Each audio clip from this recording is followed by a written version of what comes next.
Assalamu alaikum everyone. I hope you all are well by the grace of Almighty Allah in this pandemic and you are maintaining all the health rules. So, dear students, we will have a class today on seen and unseen passages and our topic will be multiple choice questions, answering questions and true false. So, in this class, you will be able to have a proper knowledge about the basic things to answer multiple choice questions and then the writing format of the answers of MCQ and writing pattern of question answers and what are the important factors about answering true false and writing pattern of answering true false. So at first in number 1 you will have a passage from your E1 book that will be under your seen passage section. So this is a passage about Begum Rokeya. So let's have a look on this passage at first. So your question will be like, read the passage carefully and answer the questions following it. Begum Rokeya was a famous writer and a social worker. He lived in undivided Bengal in the early 20th century. She believed that women should have the same rights and opportunities as men have in the society. So she fought for their cause throughout her life. As we all know, Begum Rokeya as the pioneer of women education. So she, in her entire life, and she worked for her belief that the men and women they both belong to same society. So they must have the same rights and opportunities. They must have that equality. And then let's see the next passage. Begum Rokeya was born in a village called Pairaband, Rangpur in 1880. Her father, Johiruddin Muhammad Abu Ali Haidar Sabir, was an educated landlord.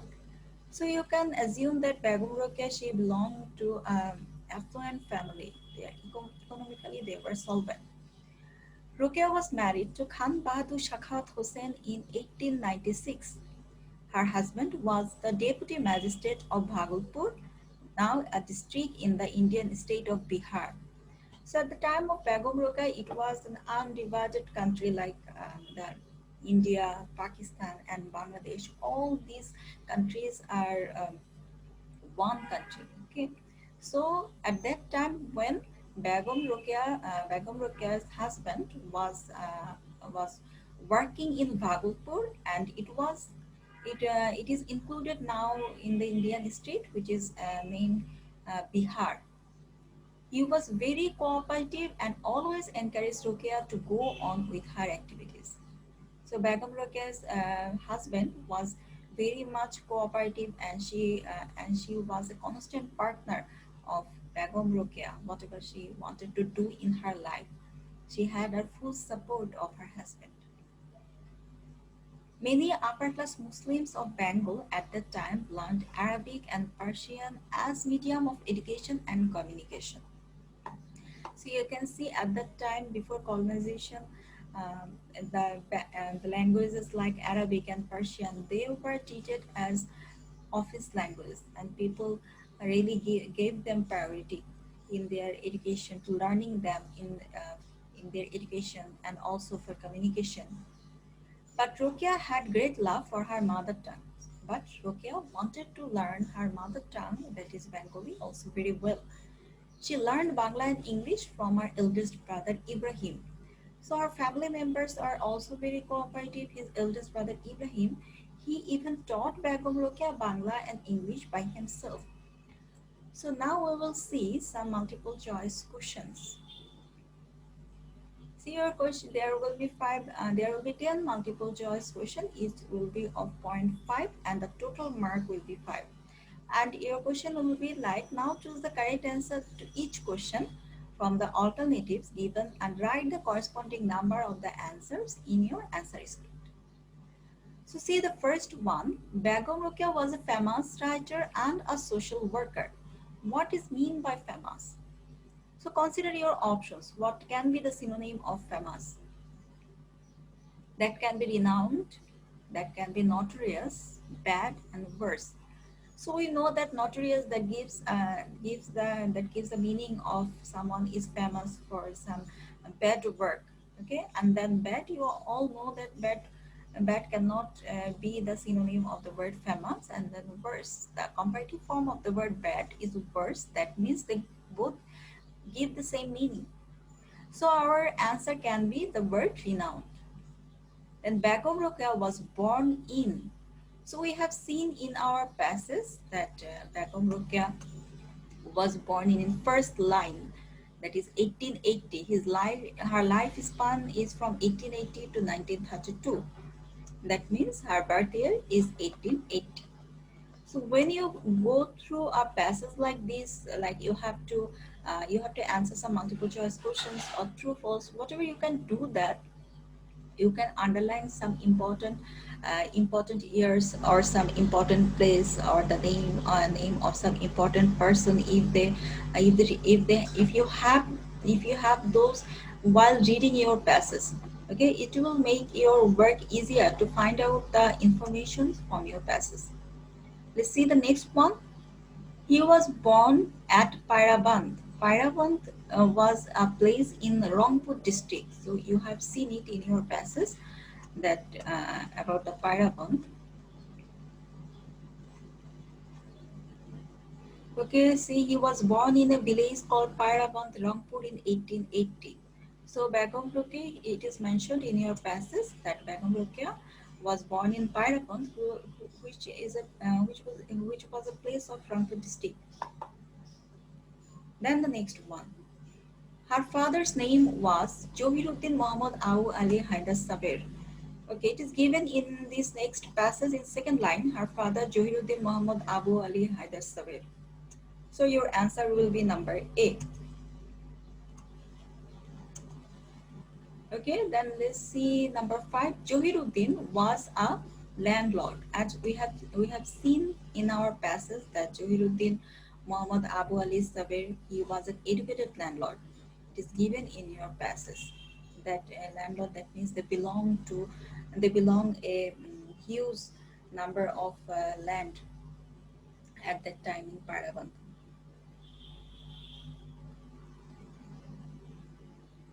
Then Begum Rokeya fought for democracy, independence, women's rights, and discrimination. As I have already told you that Begum Rokeya is the pioneer of women's rights, women's education. In fact, it is written in your passage that in her whole life, Begum Rokeya fought for the equal opportunities for rights and opportunities of women. So it is written in third line of your first passage. So your appropriate answer will be number C, women's right. Then number 7, Rokeya was born in a village, town, slum, and western countries. So Begum Rokeya was born in a village. It is written just with the birthplace of Begum Rokeya, that Pairaband and Rangpur. It is written that she was born in a village. So our answer will be number A. Then number 8. Bhagalpur is a district in Bangladesh, West Bengal, Bihar and western countries. So Bhagalpur is a district in Bihar, that is written in your passage. See, Bhagalpur was the place where Begum Rokeya's husband was working at that time. It is written here, district in second passage in second last line, that now a district in the Indian state of Bihar. Her husband was the deputy magistrate of Bhagalpur, now a district in the Indian state of Bihar. Bihar is a state of India, and where in a district Begum Rokeya's husband is working. So Bhagalpur is a district in Bihar. Then see the next one. Rokeya loved English, Bangla, Arabic, and French. Okay, Rokeya loved Bangla very much, her mother tongue. She learned Arabic and Persian, but she was personally attached with her mother tongue. That is written in the second last line of last para. But Rukia had great love for her mother tongue.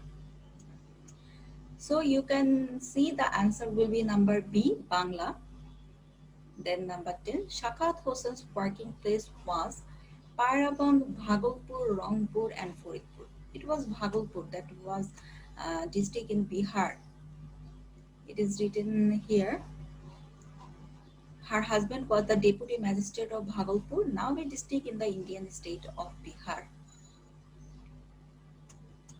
Okay, you can write the answers of multiple choice questions just like this. Answer to the question number 1. Then you write the sequel number, whatever it is in written form, like it can be Roman letter or it can be like 1, 2, 3, 4, whatever it is. You have to follow the question pattern and then you will write the sequel number of the answers, whatever you have chosen from the options, and then you will write the word or the answer of the correct word. You will write the word which is your answer in your answer question. See, just like this, that number 1 that you have chosen number A from your options and your answer is renowned. And just like this, for number 2 you have chosen number A and your correct answer is 1880. And then number 3 you have chosen number C and your answer is Rampur. Then number 8, Juhiruddin Muhammad Abu Ali Sabir, and the landlord, that women's right. So you have to follow this pattern. Sometimes you write only the sequel number but not the word. And you and later you have seen that you have written a wrong answer here, a wrong sequel number here. If you write both of them, it will make your answer more obvious to the teacher, whichever you have. It will be easier for them to decide whether you have chosen the right one or the wrong one, or you have confused. So follow this pattern while writing the answers of multiple choice questions. Now we'll see some question answers. Normally you have five questions in your with the scene passes. You have to find out the answers from those passes and you have to write it in own language. Remember one thing, that you can just copy your lines from your passes. If the teacher see that you have just copied or just written the actual lines from your passes and written it in your answer script, it will deduct your number. So try to take information from your passes but not the whole line. Just take the information while writing the answers from your passes and write the answers in your own language. And another thing is that your every question is of 2 marks. So try to write your answer in detail to have an appropriate mark, and so that your answer become suitable of 2 marks. Try to write it elaborately and informatively. So see our questions. What was Begum Rokea's belief? What did she fight for? What kind of family did she come from? What kind of upper class Muslims learned Arabic and Persian at that time? Why did Rokeya learn Bangla and English? So the first one, what was Begum Rokea's belief? Begum Rokeya actually worked her whole life inspired by her belief that um, women are not inferior to men. They both are equal in our society and they both are God's creature. So you can write your answers.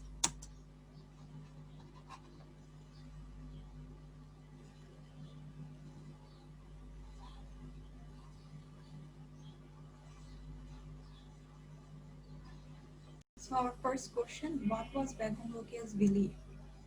So you can write this question by giving a formal introduction about who Begum Rokeya was in your first line. As your AP question is of 2 mark, you can write this answer in one line. Just try to add some extra information which are related to this question apart from the main information. So I will write my sentence by giving a formal introduction about Begum Rokeya in my first line, like Begum Rokeya, a famous social worker, lived in 20th century. Then the second line, at that time, women were considered to be inferior to men. But Begum Rokeya held a different belief than everyone. Begum Rokeya believed that women should have same rights and opportunities equal to men in society. As men and women are both creature of the supreme being, that's why Begum Rokeya they believe that there is no way that they can be treated unequally. So she fought all her life to establish the same rights and opportunities, and in fact, for her belief that women and men should have same rights and opportunities, equal rights and opportunities in the society. And then the second one, what did she fight for? As I have told you that she fight for her belief, and her belief was that men and women are no unequal. They both belongs to one society, and they both are human beings. They must have equal rights and opportunities. So Begum Rokeya believed in gender equality. She fought for women's rights and wanted to establish a society without gender discrimination. So what was her fight? Her fight was for women's right.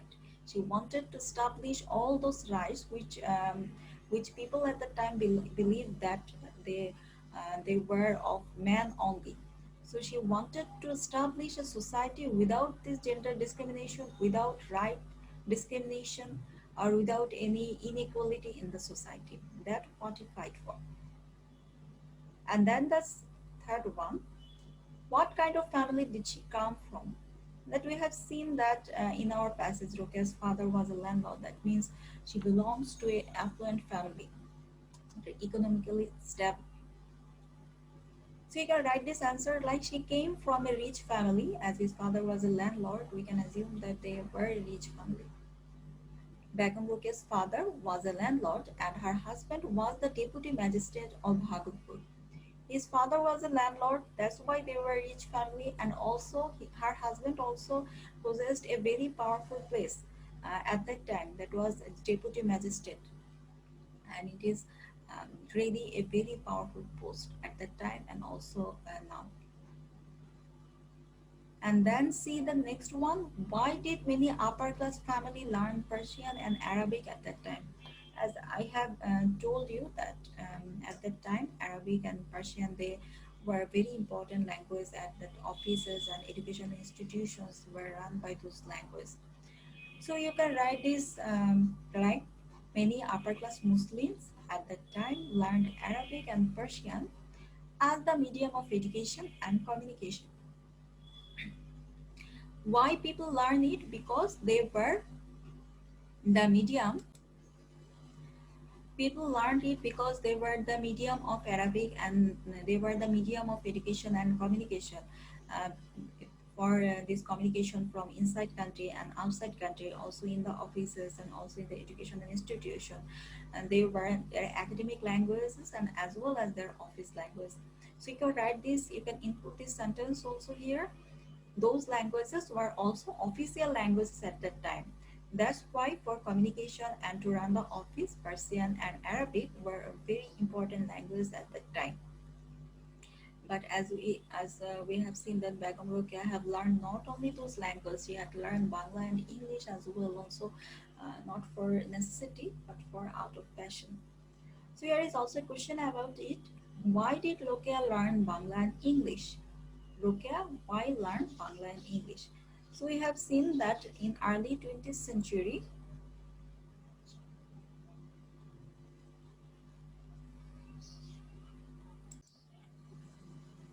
so why did Rokeya learn Bangla and English? You can write this answer with your own language, that in early 20th century, Arabic and Persian languages were the medium of education and communication.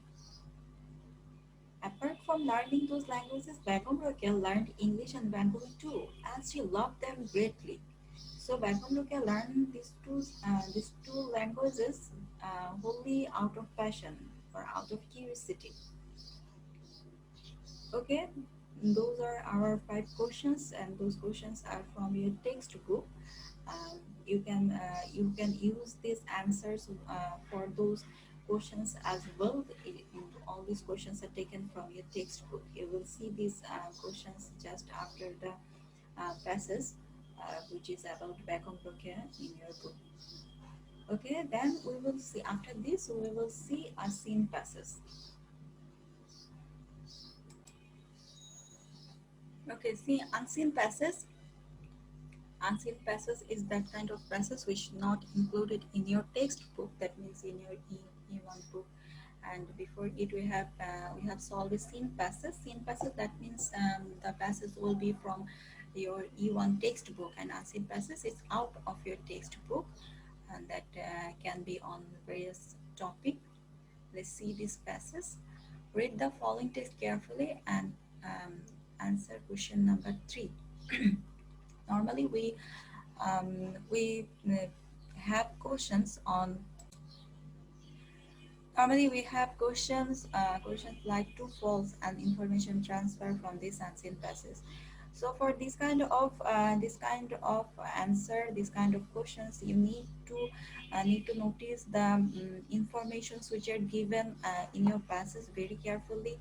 This information can be the name of any person, name of any place, any date, any year, or any name of any educational institution, whatever it is. While reading this passage, you can underline those information. It will make your work easier to answer this true false, or to find out this information which is needed for answering your information transfer.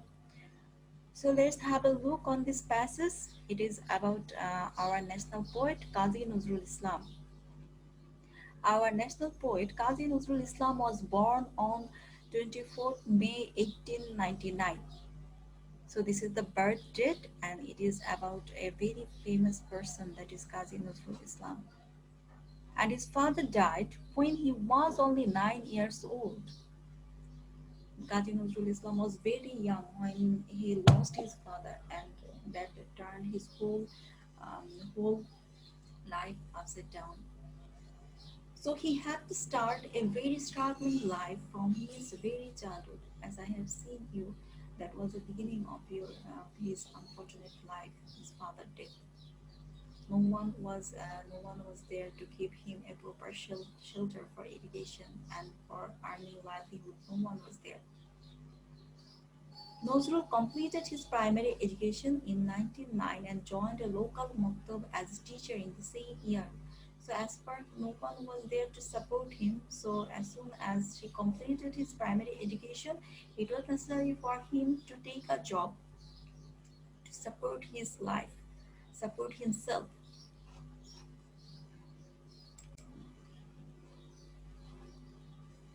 Nuzrul again got himself admitted in Mathroon School in Varda in class 6, and after some time he took admission for higher for secondary education, and she took admission in class 6 in another school. But he could not prosecute his studies for financial crisis and left for Asansol. As I have told you, as no one was there near to dear to him and affluent enough to support him, so he had to leave his study, and he had to leave and he went to Asansol to live a more stable life. He had to work there for his livelihood in a bread factory. So he took job in a bread factory to earn his livelihood. In Asansol, Nozul came in contact with a police sub-inspector Kazi Rufid.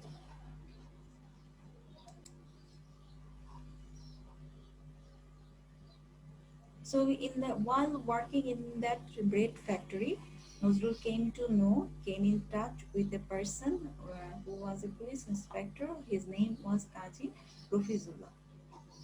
Nozrul requested him to make arrangement for his education. In 1940, Kazi Rufizullah sent Nozrul to his village home in Kazi Shimla in Manashi. So Kazi and that Rufizullah. So in 1914, Kazi Rufizullah sent Nozul to his village home in Kazi Shimla in Manashi. So it was a place of it was a village of um, home of Qazi Rafizullah. Actually, she sent Nazrul to his own home, to his own home in the village that is situated in Manchi. So there, she get admitted in Durirampur High School in class 7.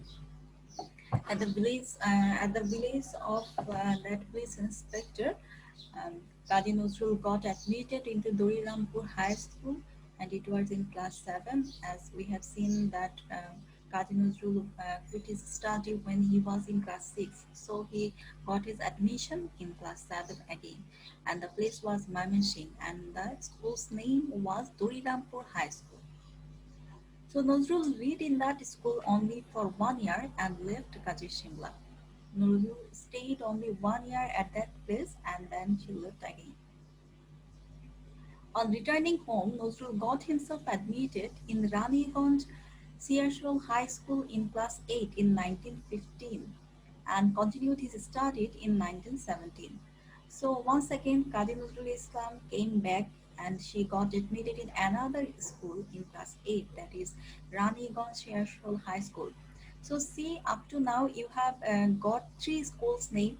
That one was his matron school in Varda in class 6, and in class 7 he was in Darirampur High School, and class 8 he was again in Raniganj Siarshol High School. All these information are very important, which you need. If you want, you can underline this name of these places or and the year also, that in 1940 he Rafizullah sent Nozrul to his village home, and then he got admission in class 8 in 1915, and this education time was until 1917. All these years and places are really very important for your true false, and it can be your information transfer, whatever it is. And then while he was a student in class 10 in 1917, he gained the army, putting an end to his formal education. He got admitted into army of that time. That's why he finally concluded his education chapter. After the Second World War, Nazrul came back in Kolkata in 1920. So Nazrul came back in Kolkata in 1920 again. So this was an autobiography of a very important person. So we will solve some true false on this. Let's solve it.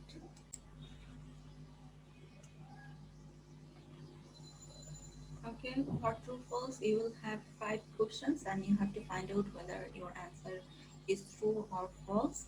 And if your answer is false, if the given line is false, after writing the answers, you have to give the correct answer for that false statement. So let's see the passage. Read the passage again and write true or false beside the following statement. Give answer for the false statement. So let's see the first sentence.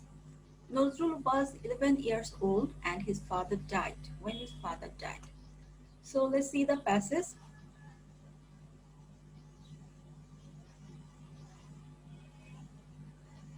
Nozrul was born in 1899. His father died when he was only 9 years old.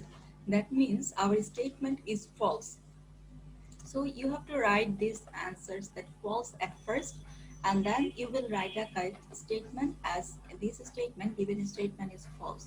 So this correct answer can be Nuzrul was 9 years old when his father died.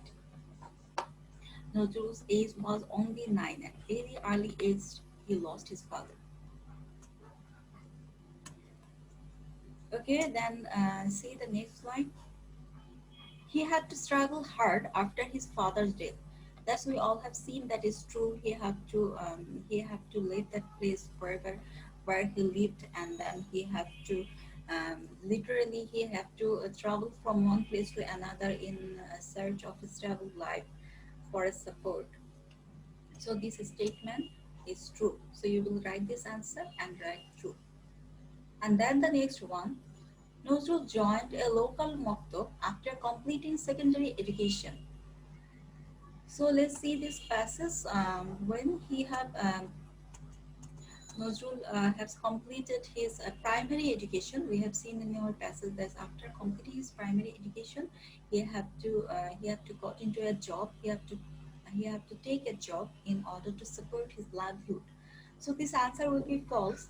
Nazrul joined local Maktab after completing his primary education. In place of secondary education, it will be primary education. Okay, then see the next one. Kazi Nazrul studied up to class 8. We have seen it is false that the Kazi Nazrul got admitted into class 8 with the help of a police inspector. But after that, he came to his home and he got admitted into class 8 and completed up to class 10 before she got admitted into the army for Second World War. So she has studied up to class 8. This statement is false. The correct statement will be Nozul studied up to class 10, then he got admitted into army. Then the last one, Nozul returned from the war in 1920. That is true. Nozul returned from that war in 1920, and after the Second World War, he came back home finally. So I will end here today. If you feel any confusion about any writing structure or any pattern of any answer, you can ask me question in the comment section below, or you can message me anytime in my WhatsApp or also in my phone number. So I will end my class today, and I wish you all remain healthy, and I see you in your classroom very soon. Allah Hafiz everyone.